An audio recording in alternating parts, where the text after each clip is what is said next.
Bom dia, gente.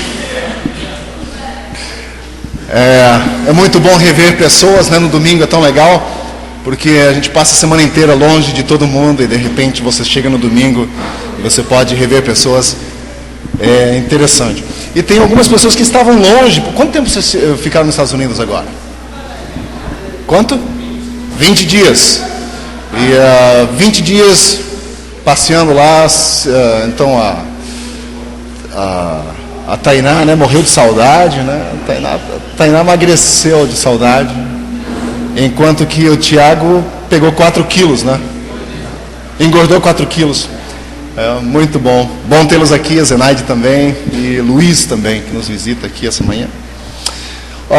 Se você tem tua Bíblia aí, você pode abrir comigo Provérbios capítulo 4, versículo 18.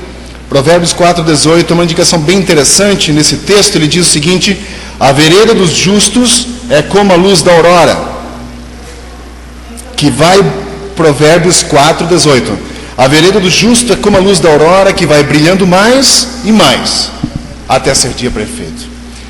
Não sei se você já teve a experiência de caminhar numa esteira ergométrica. Quem que já teve essa experiência de caminhar numa esteira ergométrica? Olha, legal.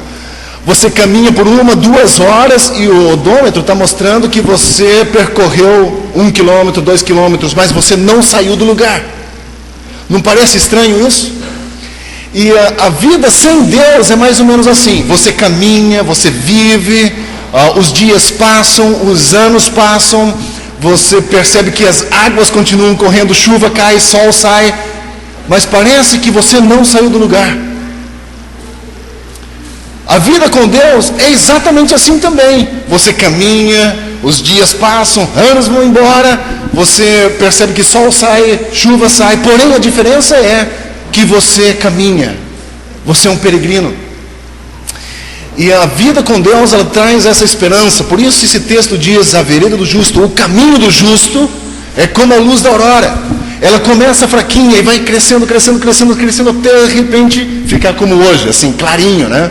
A Raquel sai de manhã cedo e às vezes eu levo ela até aqui em cima na avenida, perto da avenida, e está bem escuro, mas você vê já o sol saindo. E você percebe que, puxa, ainda é meio assustador, né? Por isso que ela pede ajuda. Vem comigo, porque é um pouco assustador, porque ainda é escuro. Mas você percebe que o dia vai clareando, até se tornar dia perfeito. E é assim a nossa vida. Nós vamos caminhando num processo com Deus, e não só como numa esteira ergométrica. Nós andamos, e a diferença é essa. Nós experimentamos a rotina, monotonia, nós experimentamos todas essas coisas, dificuldades, mas ao lugar de estarmos andando numa esteira, nós estamos numa jornada. E nós entendemos a nossa jornada como essa. Isso aqui é uma passagem, nós estamos de passagem por essa terra. Por isso, nós precisamos olhar para esse texto como a vereda dos justos, é igual a luz da aurora. Você vai chegar, andando, até se tornar um dia perfeito. Teve um pastor da Evangélica Livre nos Estados Unidos. Ele é um antropólogo, e ele antes de falecer, ele conversou com um dos meus professores de faculdade. Ele disse: eu percorri o grande caminho, passei por tudo isso, cheguei no final, eu quero ir para casa. Ele disse isso. E ele tinha um câncer já terminal. E ele sabia que aquela passagem dele tinha chegado ao final. E é interessante quando você tem essa perspectiva como cristão, de que a esperança sem Cristo é um fim sem esperança. Mas a vida com Cristo tem esperança sem fim. Essa é uma grande diferença. Então a vida sem Cristo é um fim sem esperança, e a vida com Cristo é uma esperança sem fim. Então quero começar assim essa manhã, que a gente consiga perceber que nossa vida é mais do que somente andar numa esteira ergométrica. É uma passagem mesmo, é um caminho que nós andamos, estamos numa jornada. E com esse texto de Provérbios capítulo 4, versículo 18, eu quero começar essa manhã orando também, entregando ao Senhor esse tempo, esse período que passaremos aqui. E é uma alegria muito grande ter a Dona Terezinha aqui com a gente também, a minha flamenguista favorita. Não gosto do Flamengo, mas dela eu gosto. E é interessante tê-la aqui em nosso meio. Bem-vinda. Vamos orar então, começando esse dia, esse culto, entregando ao Senhor nosso peso. De novo, o fato de sermos cristãos não exime a gente de passar por dificuldades, tribulações, sofrimentos, monotonia. Não exime você disso. Fato é que a diferença é palpável. Temos a esperança para enfrentar essas dificuldades. Vamos orar? Pai querido, muito obrigado por esse dia, obrigado por essa manhã. Quero agradecer pelo tempo que podemos estar aqui, passando juntos como tua igreja, reunidos aqui. E em contato com os nossos irmãos, e passando tempo junto com eles, como a canção que vamos cantar logo mais. É bom tê-los aqui com a gente, onde nós podemos conhecer-nos um pouco melhor, onde nós podemos passar mais tempo juntos. Mas o mais importante é que juntos aqui, reunidos como tua igreja, o nosso objetivo é exaltar o teu nome, adorar o teu nome. Então vem aqui essa manhã, Pai, fala aos nossos corações. Conduza-nos, Senhor, nesse período de adoração e louvor. Que nós possamos entregar ao Senhor aquilo que nós viemos aqui essa manhã para fazer. Motivos de agradecimento, motivos de louvor, de bendição. O Senhor é digno de todas essas coisas. Então receba isso, Pai. Nós oramos que o Senhor venha aqui com poder e glória essa manhã. Que o Teu Espírito fale em nosso coração. Que os nossos ouvidos sejam abertos à Tua palavra. Que nós possamos ouvir a Tua voz aqui esse dia. E que o nosso coração não se endureça diante daquilo que o Senhor quer falar para nós. Mas nós pedimos que o Senhor abra os nossos corações e faça do nosso coração como um terreno fértil, onde a Tua palavra cai e produza frutos. Essa é a nossa oração aqui essa manhã, e eu peço, Deus, que o Teu Espírito tenha liberdade em nosso meio. Oramos assim, em nome de Cristo. Amém. Deus abençoe você. Amém. Essa é a nossa oração, que o Senhor Jesus venha sobre nossos corações, sobre nossas vidas, sobre nosso país, sobre todas as nações. Os nossos avisos. Tem um aviso em especial hoje que a Penha queria passar, mas vou chamar a Raquel para fazer isso. A Penha não pôde vir, que eles tiveram um problema no carro, então infelizmente não puderam vir. Em nome da Penha, que é a líder do Ministério de Oração, a gente quer chamar a igreja para estar em oração durante essa semana pelas famílias. Ela sentiu uma direção de Deus que a gente deve orar pelos casamentos, pelos pais com os filhos, cada família orar pela sua família e pelas famílias dos irmãos aqui da igreja. Separar no seu dia, um momento, dois, a hora que você lembrar, parar, orar, colocando os seus pedidos e os pedidos das outras famílias aqui, entregando as famílias da igreja. Em nome de Jesus. Eu queria que a gente começasse agora em oração para que Deus nos ajudasse nesse propósito. Às vezes a gente tem um propósito e no meio da semana a gente esquece, outras coisas aparecem para nos desviar. Queria chamar a todos para a gente estar em minutos de oração agora por esse propósito. Senhor Deus, eu quero te agradecer por cada pessoa que o Senhor trouxe nessa manhã. Obrigada pelo Teu Espírito Santo aqui, porque a Tua palavra diz que onde estiverem 2 ou mais reunidos em Teu nome, o Senhor está. Obrigada pela Tua presença e pedimos pelo que o Teu Espírito Santo nos ajude a estarmos em oração, vigiando nessa semana, pela nossa família, pela nossa casa e também pelas famílias aqui da igreja, Senhor. Sustenta os casamentos, o relacionamento dos pais com os filhos. Nos ajuda, Senhor, nos ajuda a orar e colocarmos tudo no Teu altar. Nos abençoe, Senhor, em nome de Jesus. Cuida de cada família. Em nome de Jesus, amém. Obrigado, Raquel. Também nas terças-feiras, então, a partir das 2:30 da tarde até as 4:30, o grupo de oração se reúne aqui na igreja. Então, se você tem tempo nesse horário, todas as terças-feiras, 2:30 da tarde até 4:30, tem o grupo de oração aqui. Onde, então, essa semana, o objetivo é não somente aqui na terça, mas durante toda a semana, orando pelos familiares, por famílias. Temos também os nossos avisos de domingo normal, agora com horário 10 horas, não mais horário de verão, 10 horas. Também o grupo jovem, ele ainda não voltou ainda aos finais de semana, mas nós temos já anunciado no painel ali atrás sobre o retiro de jovens que teremos em abril, dia 21 a 24 de abril. é um feriado prolongado. Então, se você tem interesse, tem um grupo aí já conversando sobre a possibilidade. Esse retiro será em Joinville, onde acontecerá o 2º congresso dos jovens das igrejas evangélicas livres do Brasil. Então, se você tem disponibilidade de tempo e vontade, lógico, já tem acho que 3 ou 4 bandas confirmadas, uma de Belo Horizonte e Rio Grande do Sul, que estarão fazendo a parte do louvor. Oi? Ah, sim, Geise, pode vir então. Então, se você tem vontade, você pode conversar com esse grupo depois aí que está falando sobre isso. Sim, Geise. A gente vai deixar uma caixinha lá atrás, a partir de domingo que vem, para vocês colocarem os louvores que vocês gostariam que a gente ensaiasse. A gente já está ensaiando, vai começar a ensaiar um louvor que a Carla pediu. E aí, assim, queria que vocês colocassem nessa caixinha que vai estar disponível a partir de domingo que vem. Que aí os louvores que vocês gostariam que a gente cantasse aqui na igreja, a gente vai estar ensaiando. Amém? Muito bem, Geise, muito obrigado. É isso mesmo. Então, lembra disso. Coloque lá o seu louvor favorito e eles vão então estar ensaiando isso, né? E também lembrando a vocês que a caixa de oração está lá, ativa, né? Então, se você tem pedidos de oração, preencha aquele papelzinho, faça o seu pedido, que durante a semana o grupo vai abrir a caixa lá e orar por aquilo que você pediu ali. Muito importante. Estamos intercedendo uns pelos outros. E claro, é importante também saber que não somente na terça-feira as pessoas estarão orando por aqueles pedidos feitos, mas eventualmente quando lembrarem durante a semana, esses pedidos estarão também sendo colocados em oração. Então usa aquilo, é muito importante que a gente ore, né? Uns pelos outros, que oremos por nós mesmos e oremos intercedendo pelos outros também.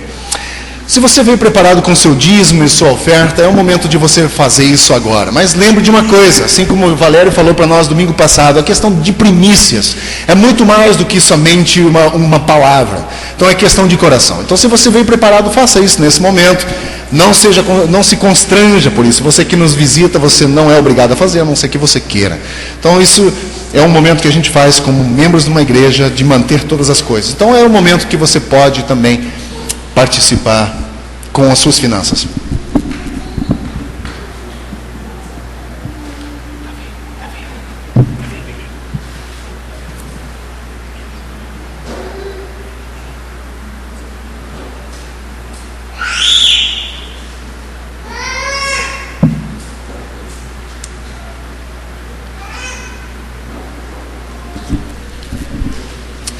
Vou chamar as crianças aqui agora, a gente vai orar por vocês, para que vocês possam ir para a continuação do culto na salinha com a tia Rafa. Então, muito bom.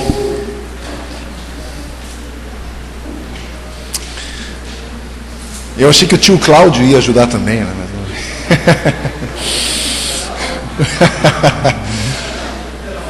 Falta mais alguém? Felipe quer vir, Felipe?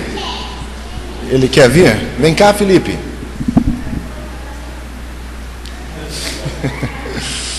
Vamos orar por vocês. Pai querido, obrigado por essas crianças. Obrigado, Deus, pela presença delas aqui e por fazerem parte dessa comunidade. Elas são bênção em nossa vida, bênção aqui nessa igreja. E nós pedimos que o Senhor os abençoe nessa manhã. Que o Senhor fale aos corações dela aquilo que já nessa idade elas possam compreender. Ajude a Rafa também a pensar os princípios que precisam ser passados e ensinados a essas crianças. Nós pedimos por sabedoria a ela, na condução desse culto, e que ela possa também se sentir muito bem fazendo o que está fazendo. Nós pedimos a tua bênção e o teu cuidado sobre elas em nome de Jesus. Amém. Deus abençoe vocês. Muito bom. Domingo passado nós falamos sobre por que cristãos pecam, né? E foi muito interessante que nós trabalhamos aqui a questão da definição do que é pecado. E eu me diverti um bocado, né? Porque realmente a definição é engraçada, é interessante porque você não imagina o que passa na mente da outra pessoa, o que ela entende ser pecado, né? E algumas pessoas acreditam que pecados são aqueles 7 pecados capitais, né? Vocês já devem ter ouvido falar sobre os 7 pecados capitais. É luxúria, gula, inveja, e blá, blá, blá, blá. 7 pecados capitais. Da onde vem essa ideia? Na verdade, também foi uma tentativa de definição. Numa época em que ninguém sabia o que era pecado, então alguém disse, mas o que é pecado? Então alguém disse, bom, vou definir para vocês o que é pecado. Pecado é luxúria, gula, e chegaram a 7 pecados. Aí o pessoal diz, ok, agora eu sei o que é pecado.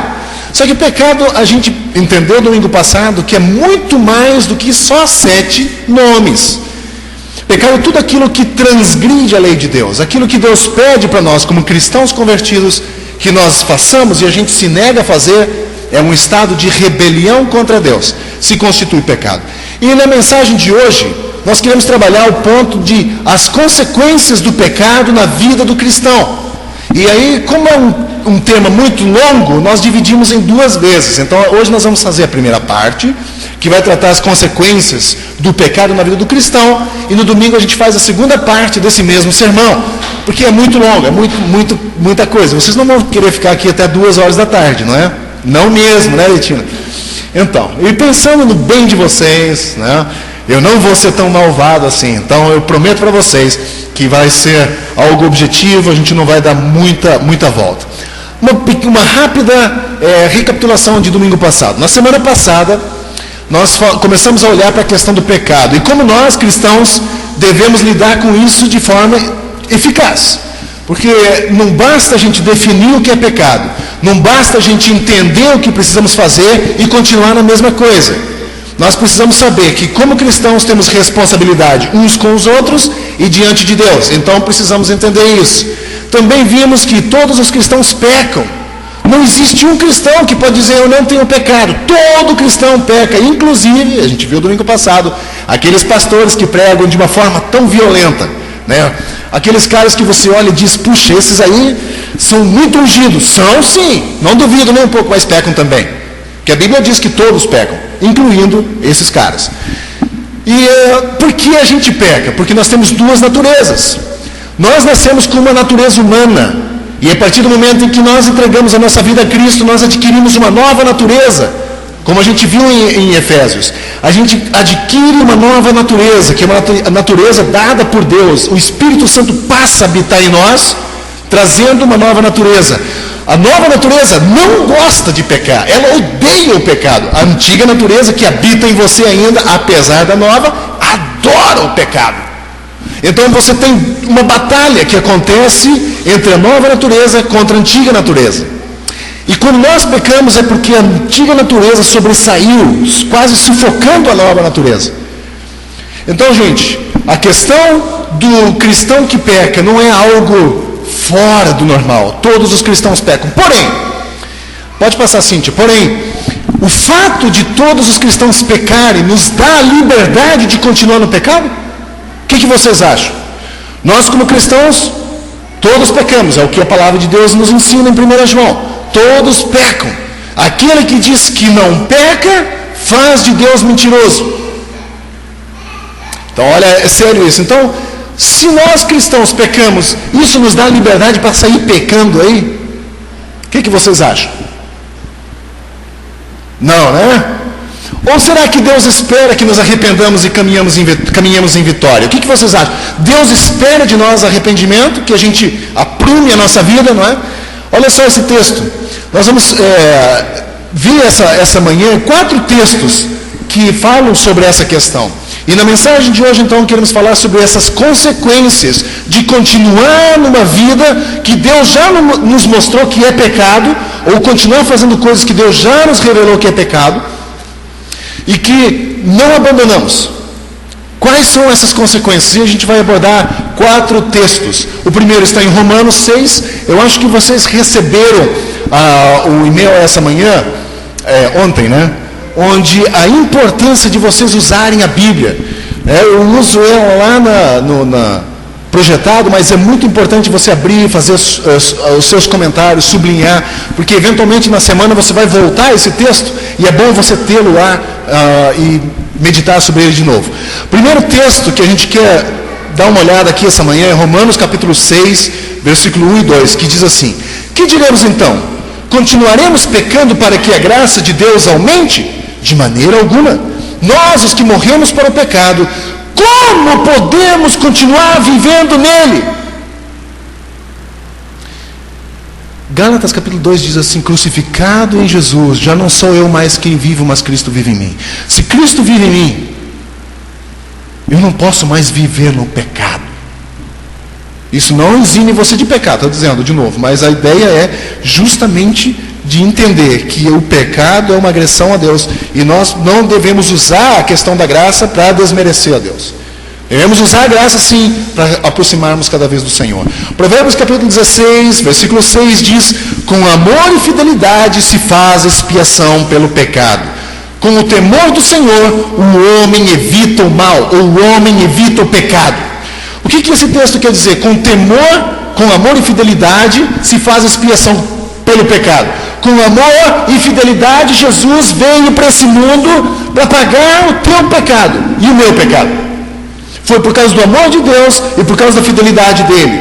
Ele veio a esse mundo, pagou os nossos pecados. E o temor a ele, o amor ao Senhor, vai fazer com que eu evite o pecado, ou tente evitar o pecado, mas não por força própria.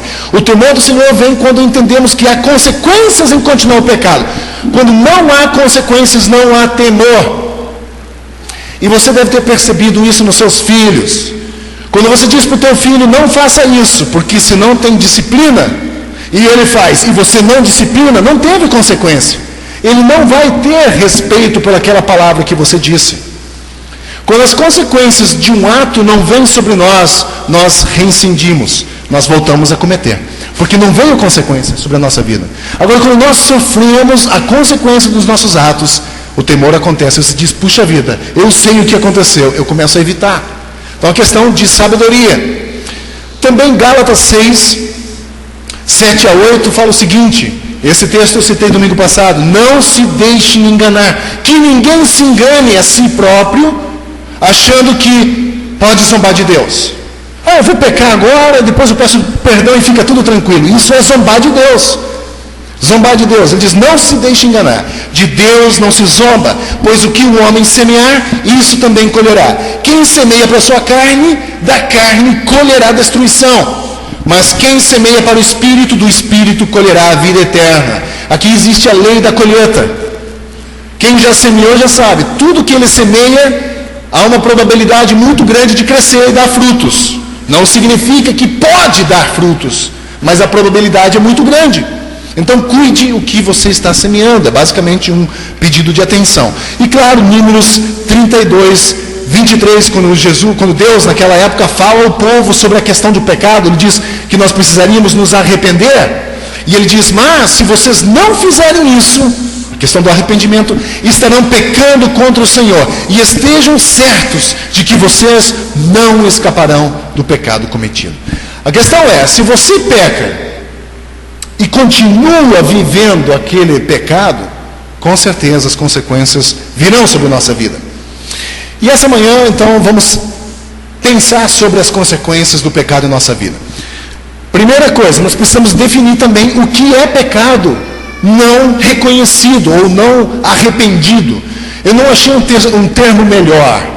Então eu coloquei lá a definição de pecado do qual a gente não se arrepende. Que pecado é esse? Pecados não arrependidos são aqueles pecados dos quais a Bíblia claramente diz que precisamos nos arrepender. Então existem coisas dentro da Bíblia que você lê. Por exemplo, mentira. A Bíblia diz que nós não deveríamos mentir.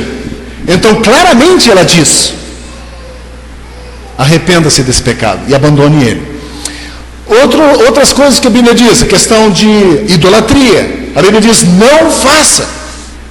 É bom não fazer.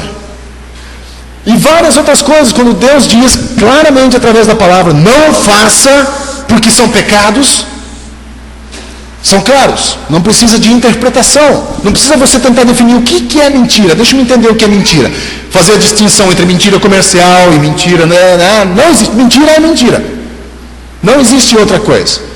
Questão de idolatria também, qualquer coisa que tome o lugar de Deus na sua vida é idolatria. Não precisa necessariamente ser uma imagem, pode ser dinheiro, pode ser sua esposa, pode ser seu filho. Facilmente essas coisas tomam o lugar de Deus. É a coisa mais importante na sua vida. Qualquer coisa mais importante na sua vida que no lugar de Deus se torna idolatria. Em seguida, na nossa definição, há também áreas em que Deus nos convence, através do Espírito Santo, que devemos nos arrepender. Por exemplo, algumas atitudes, omissão, que a gente vai descobrindo na medida que a gente vive o cristianismo, que não estão claramente na Bíblia, mas a gente percebe com o passar do tempo que são errôneos, que nos trazem problemas. Então, esses, à medida do possível, vão sendo nos revelados. Ok, diante dessa definição, vamos então falar sobre algumas consequências.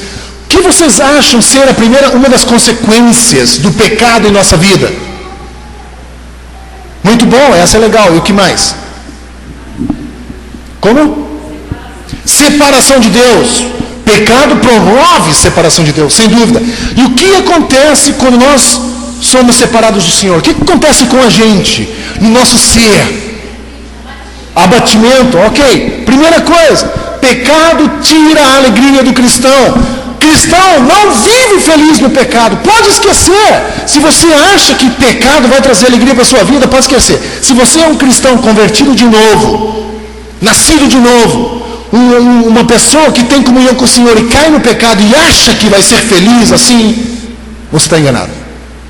A princípio pode trazer até alegria, pode trazer satisfação por um tempo. Depois vem a tristeza, vem o abatimento. E isso é o que Colossenses 3, 5, 10 diz. Ele diz: assim façam morrer tudo que pertence à natureza terrena de vocês. Faça essa natureza terrena sendo morta aos poucos. Porque é por causa dessas coisas que vem a ira de Deus sobre os que vivem na desobediência, no pecado, as quais você praticaram no passado, quando costumavam viver nelas. Mas agora, abandonem todas essas coisas: ira, indignação, maldade, maledicência, linguagem indecente. Não mintam uns aos outros, visto que vocês já se despiram do homem velho em suas práticas e se revestiram do novo homem, da natureza, aquilo que eu falei antes, o qual está sendo renovado em conhecimento à imagem do seu Criador. Essa é a vontade do Senhor, que nós sejamos cada vez mais parecidos com Cristo, né? E Romanos 14, 7, como citado lá, tira a alegria do cristão, faz: pois o reino de Deus não é comida nem bebida, mas justiça, paz e alegria no Espírito. Pecado rouba isso de nós: alegria, paz e justiça de Espírito. Rouba de nós. E é um dos frutos da nossa vida quando entramos para o reino de Deus. Quando nós começamos a conhecer Jesus, nós temos uma alegria incontida, do qual nós não conseguimos falar por quê. Você olha para aquela pessoa recém-convertida e diz: ele tem vontade de evangelizar carros estacionados, de tanta alegria que ele tem. Ele sai falando para carros. Aconteceu comigo. Eu andava pulando na rua quando eu me converti, e eu acho que as pessoas que olhavam para mim diziam: puxa, esse cara está maluco. Porque é uma alegria que você não consegue explicar. E na medida que a gente amadurece espiritualmente, você vai passando tempo com Cristo, e você vai achando aquilo tudo tão careta. Puxa vida, falar de Jesus para os outros, que careta! Pois, o que vão pensar? E nós começamos a nos preocupar com o que os outros pensam. E aí vamos matando um pouco essa alegria. Mas o pecado, quando continuamos a andar no pecado, seja o que for, seja qual pecado for, nós estamos sendo privados da alegria preciosa no Senhor. E como resultado, começamos a perder a força que temos em Deus. Por que você acha que tem tanto cristão destruído? Tanto cristão indo em psicólogo, indo em psiquiatra, destruído emocionalmente? Por que você acha? Porque começam a perder a força no Senhor, começam a perder a alegria. Nada mais satisfaz. Enquanto que a promessa em Romanos 14, 17 diz que se nós focássemos no reino de Deus, se nós entrássemos de fato no reino de Deus, o resultado seria justiça, paz e alegria no Espírito. Tudo o que nós procuramos a nossa vida inteira: paz, alegria, justiça. Quando acaba o ano, o que a gente deseja um para o outro? Que seja um ano de paz, de alegria, não é? E por que as pessoas não alcançam? Porque não decidem viver no reino do Senhor. É impossível ser feliz e alegre quando temos pecado não confessado em nossa vida. Pode esquecer. Se você, cristão verdadeiro, está passando por uma fase assim, dá uma olhada na sua vida. Analise a sua vida. Nós vamos chegar a isso no final, fazendo uma coisa prática, fazendo isso. O exemplo de Davi, do Salmo 51, ele diz o seguinte em Salmo 51, versículo 8. Se você não tem projetado lá, se você só na sua Bíblia. No Salmo 51, nós temos a oração desesperada de Davi quando ele foi pego em pecado. E no versículo 8 e 9 ele diz assim: faze-me ouvir de novo júbilo e alegria. Sabe o que é uma oração de angústia? Ele diz: Deus, por favor, eu quero ouvir de novo júbilo, eu quero ouvir de novo alegria, porque os meus ossos, eles estão sendo corroídos. Esconde o rosto dos meus pecados e apaga todas as minhas transgressões, por favor. Grito de angústia. E no versículo 12 ele diz assim: por favor, me devolve a alegria da tua salvação e sustenta-me com um espírito pronto a obedecer. E esse é um grito desesperado de um homem que pecou. Ele diz: devolve de novo a alegria, porque eu não tenho mais alegria, eu estou angustiado por causa do pecado. Davi estava chorando pelo bebê que morreu, ele estava chorando pela sua própria comunhão perdida com Deus, estava chorando por uma família que tinha se desestruturado por causa do pecado de um homem só. E ele diz: devolve-me a alegria da tua salvação. Davi tinha perdido essa alegria. Davi sabia que só através do perdão do pecado, e apenas através do perdão do pecado, ele receberia de novo o conforto do Espírito Santo e seria levado a ser fortalecido através desse mesmo Espírito a andar em retidão. Sozinho nós não conseguimos. Nós precisamos do auxílio do Senhor.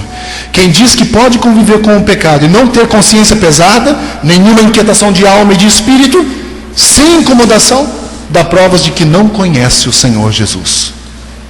Não conhece.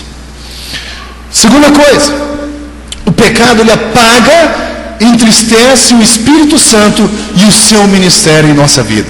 Efésios 4:30 diz: não entristeçam o Espírito Santo de Deus, com o qual vocês foram selados para o dia da redenção. 1 Tessalonicenses 5:19 também diz: não apaguem o Espírito Santo na vida de vocês. Mas qual é o ministério do Espírito Santo em nossa vida? Já parou para pensar? O que o Espírito Santo faz na tua vida? Fiz uma pequena lista aqui. O Espírito Santo faz as seguintes coisas. O Espírito Santo nos dá certeza da salvação. Ele bota em nós uma certeza da salvação. O Espírito Santo também fala a nós. Nós sentimos isso dentro do nosso coração, sendo ministrados por Ele. O Espírito de Deus também nos abre o entendimento sobre as coisas de Deus. O Espírito Santo também nos guia e direciona, nos fortalece, nos capacita a orar de acordo com a vontade de Deus, desenvolve em nós o caráter de Cristo, nos chama ao ministério e ao serviço cristão, nos guia nos nossos ministérios que a gente desempenha aqui ou lá fora, nos capacita a testemunhar, concede dons espirituais, nos guia através de lutas e desafios espirituais. Esse é o ministério que o Espírito de Deus faz na nossa vida. Quando nós pecamos, interrompemos todo esse ministério que Ele desenvolve em nós. Interrompemos isso. Aí você diz: quando nós pecamos, o Espírito de Deus nos deixa? Não, Ele não nos deixa. Ele não nos abandona. Teve um homem, o nome dele é John Rice. No livro dele, que o nome do livro é Quando um Cristão Peca, ele diz o seguinte: o Espírito Santo habita em cada cristão. No entanto, quando um crente peca, por vezes ele perde o contato com esse mesmo Espírito Santo. É como se o Espírito Santo, como um convidado maltratado na sua casa, se fecha em seu próprio quarto e não sai de lá. Imagina, você convida alguém para passar um tempo na sua casa. Você tem alguém que você gosta e você convida ele para ir na sua casa. E lá na sua casa você ofende ele. Você ofende esse seu convidado. Esse seu convidado vai para o quarto de visita, se tranca e não sai mais de lá. Ele não deixou a sua casa, ele continua lá, mas você não tem contato com ele, porque ele está trancado na sua casa, no seu quarto. É basicamente isso que acontece com o Espírito Santo em nossa vida. Ele não nos abandona, mas ele fica sem comunhão conosco. Nós perdemos a comunhão com o Espírito de Deus. O pecado também, em terceiro lugar, traz descrédito a Cristo, a igreja e a Bíblia. Esse pecado, uma das piores coisas que o pecado faz na vida de um cristão é trazer descrédito à causa de Cristo. E olha só, por mais que nós vivamos num mundo pós-moderno, onde as pessoas não estão nem aí para o cristianismo, se você, cristão, pisar na bola, qualquer coisa que você fizer, o que eles vão falar? Aí, cristão, né? Não é? Porque traz descrédito. Eu não sei se vocês já ouviram falar de Jim Swaggart. Já ouviram falar de Jim Swaggart? Jim Swaggart era um pregador, um teleevangelista dos anos 80, onde ele pregava, ele chegou a vir aqui no Brasil, ele chegou a pregar aqui no Brasil, e aonde ele pregava, ele arrastava multidões. Eu era fã dele nos anos 80, eu era criança ainda, talvez 8, 9 anos, e eu assistia esses programas, eu era fãzaço dele. E é interessante que Jim Swaggart foi pego nos lugares onde ele ia, ele tinha prostitutas que ele visitava, né? E como ele era um homem de grande projeção, um dos maiores televangelistas dos Estados Unidos, ele foi perseguido por repórteres que queriam pegar ele em flagrante, e finalmente conseguiram pegá-lo em flagrante. E no outro dia, as manchetes dos jornais diziam assim: Jimmy tinha uma prostituta. Vocês conseguem imaginar isso? Um homem que tinha um ministério que movimentava milhares e milhares de pessoas. Eles tinham uma faculdade que formava missionários, teólogos e tudo mais. Tudo isso caiu em descrédito. Tudo. Da noite para o dia. Quando nós pecamos, nós trazemos descrédito a Cristo. 2 Samuel, não tem ali projetado, mas se você tem aí, anota isso. 2 Samuel, capítulos 12. 2 Samuel 12, versículo 13 e 14. Quando Natã adverte de Davi, ele diz assim: então disse Davi a Natã: pequei contra o Senhor. E Natã diz a Davi: também o Senhor te perdoou do teu pecado, não morrerás. Mas, por causa do teu pecado, você deu motivo para que o nome do Senhor fosse blasfemado.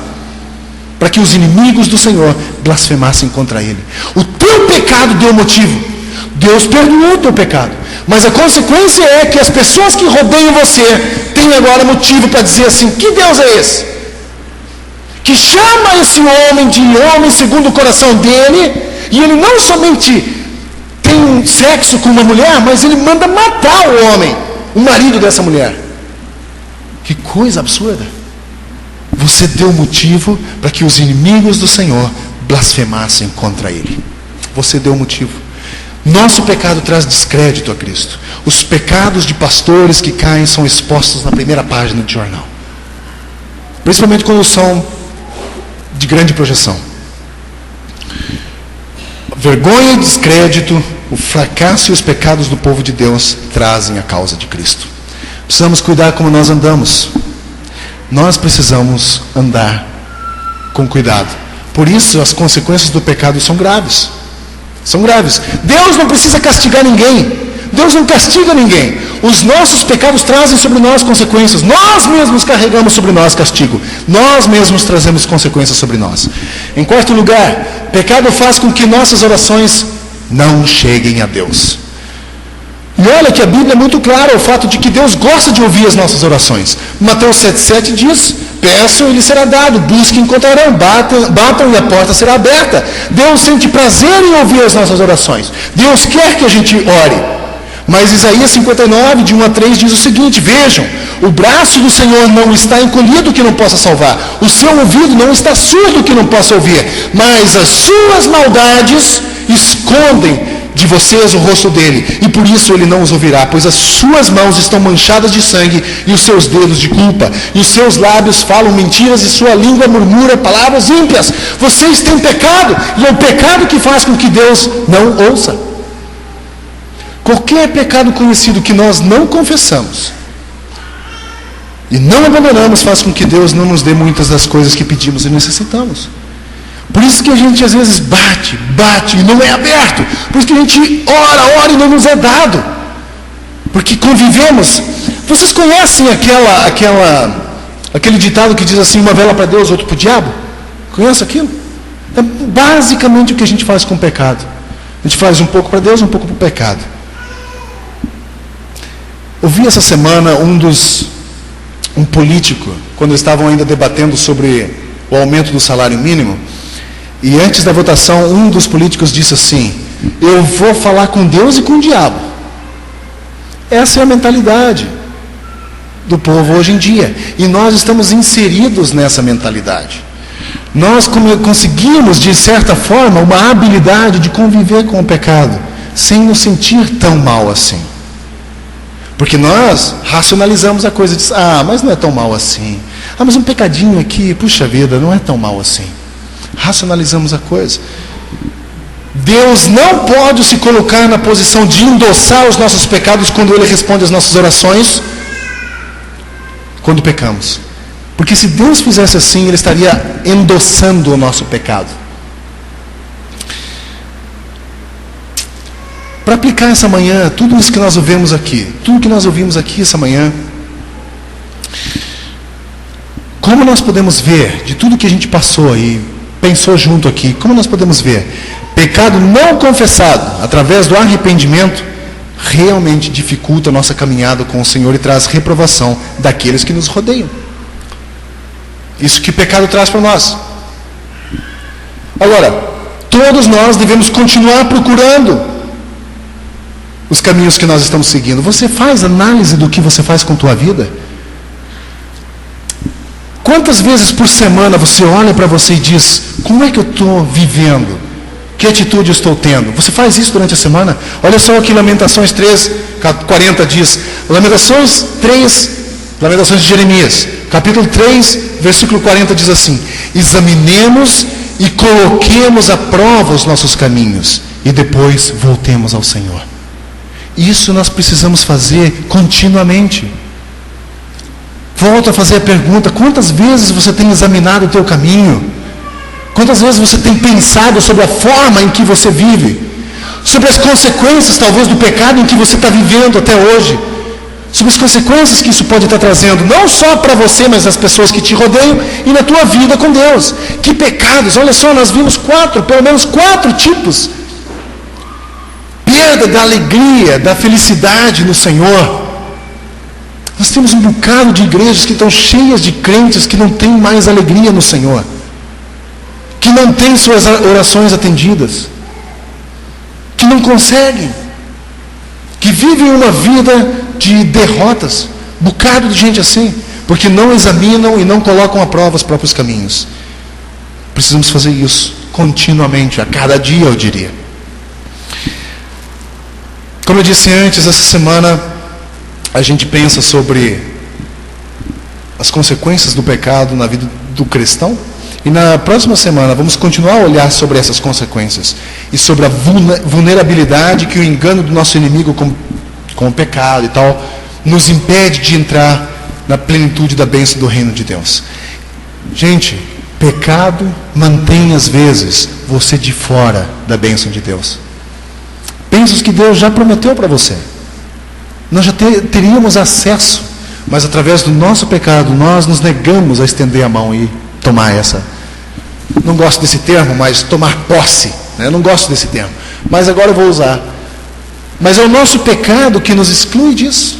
Nosso pecado que nos mantém afastados da bênção de Deus. O pecado pode levar a blasfemar contra o Espírito Santo e fazer com que nós percamos a salvação. Pense nisso durante essa semana e use Lamentações capítulo 3, versículo 40 como um lema para a sua semana. Use isso como lema: examine e coloque à prova o seu caminho. Faça isso segunda, terça, quarta, quinta, sexta e sábado.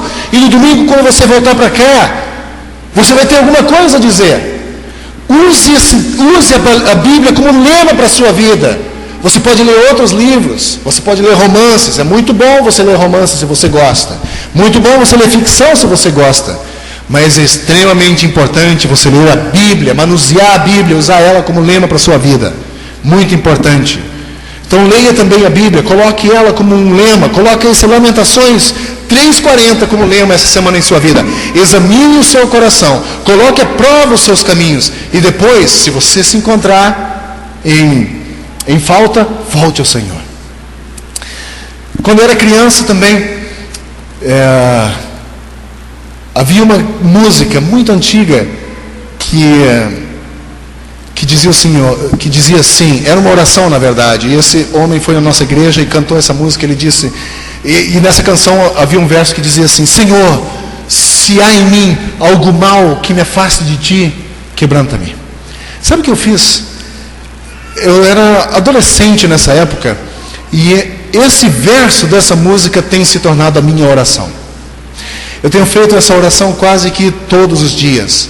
Então, eu canto essa em forma de oração para o Senhor e diz: Senhor, se existe em mim algo mal que me afasta de Ti, quebranta o meu coração, para que eu possa voltar ao Senhor. Quebranta o meu coração.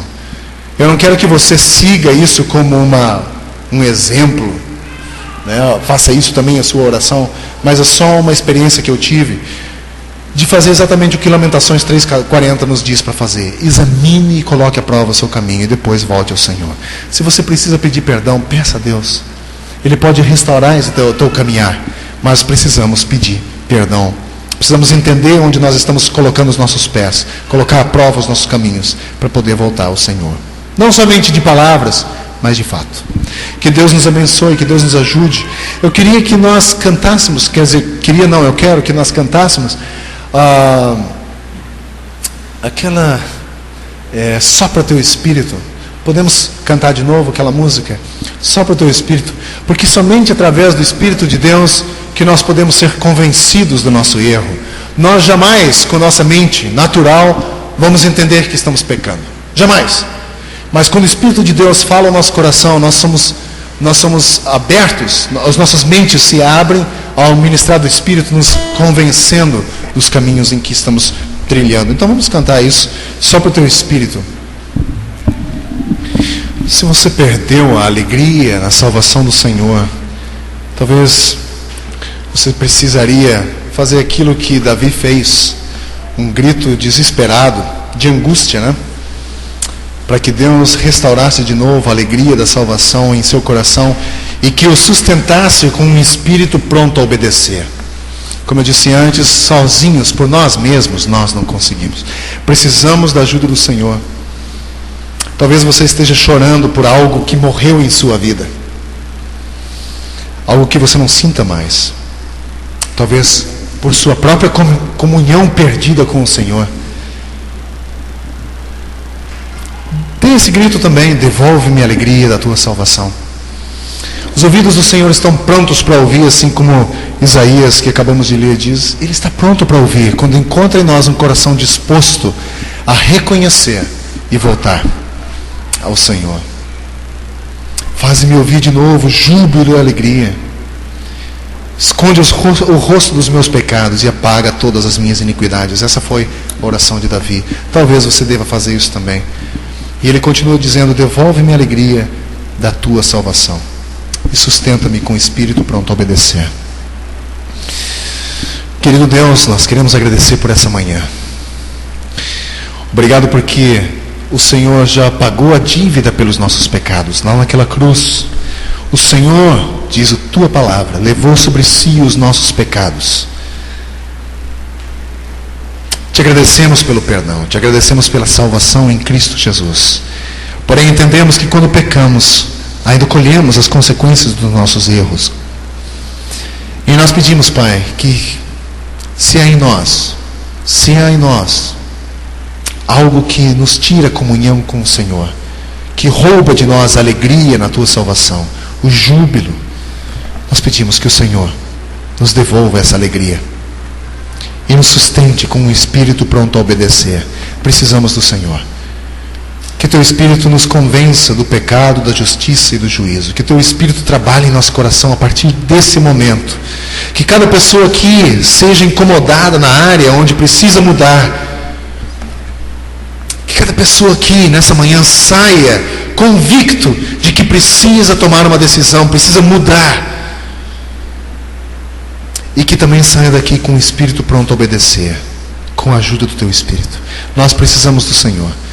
E nessa manhã eu peço a tua bênção sobre nós. Que o Senhor nos motive à mudança. Que a alegria da salvação do Senhor seja restaurada em nossa vida.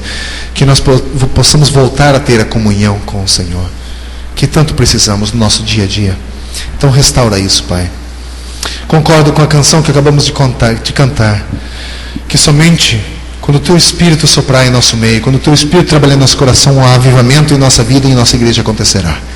Somente quando pessoas dispostas a viver uma vida acima da média para o Senhor, que o avivamento acontecerá. Então faz isso em nosso meio. Começa pelo nosso coração. E depois na nossa igreja, no nosso bairro, na nossa cidade, no nosso país. Mas começa por nós. A começar por mim. E nós oramos assim, Pai, que a graça do Senhor Jesus, que o amor de Deus o Pai, a comunhão e consolação do Espírito Santo seja conosco hoje e sempre. Em nome de Jesus. Amém. Deus abençoe você, tenha um ótimo domingo.